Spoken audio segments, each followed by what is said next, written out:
We would have liked to have retired in the near future, but unfortunately with the COVID, that's put that a long way away. We've been in business running tours for about 30 years. Well, I've worked with Chris in the business the whole time. It's a joint effort. We do tours which incorporate the local wildlife, points of interest, the changes in the area. We serve food and refreshments on board, just sit back and relax. I think we're unique because we set the boat up to cover all walks of life, including disabled and incapacitated people. We try to keep everything so that we can offer good food, reasonable prices, and an enjoyable occasion for everybody. And also that way, people will come back more than once. The first boat was the Jessica Lauren, then we built the Queen Adelaide, then the Dolphin Explorer, and we've since built a smaller one, Explorer 2, which isn't running yet due to the COVID restrictions. It's not viable to turn the engine to run with the number of people you can take.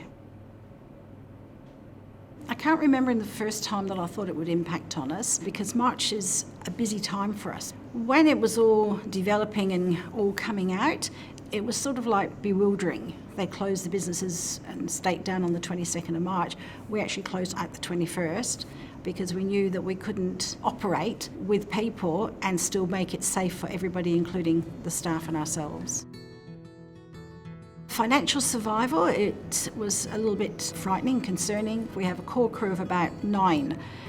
We have some additional casuals who fill in the busy times when needed. The additional casuals were the ones we had to terminate so that we only kept the core crew and they were all eligible for the JobKeeper. The business got the $10,000 with the BAS at the end of June.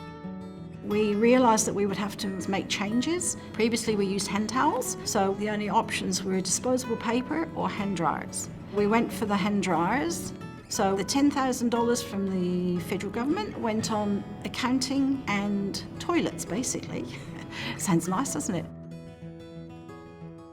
We were not in a situation where I thought we would lose everything because we do have a good name out there. We do get a lot of international tourists on the cruises. How it will deal with the lack of the tourists. In South Australia, we're an inexpensive thing for a family to do. It will be reduced, but it will still chug along. We're licensed to carry 580. We don't go to 580, but on a Sunday we can do over 1,000 people. Maximum people we can carry with COVID is 390. On a good Sunday at this time of year, if we got in the high 100s, that would be fantastic. What we're having to do is clean, clean and clean. You give people gentle reminders that social distancing applies. I suppose all the changes with COVID, making sure we're following the rules, making sure we're doing the best we can. I think that's about most of the things that would keep me awake, yeah. Providing you're signed up to Tourism SA, that you're on your council's books, so to speak. There's a lot of things that you get in emails from them, which is very helpful. All I would say is to make sure you triple read it. And secondly, discuss it with somebody else. Make sure that you've got your head around everything that you need to have it around.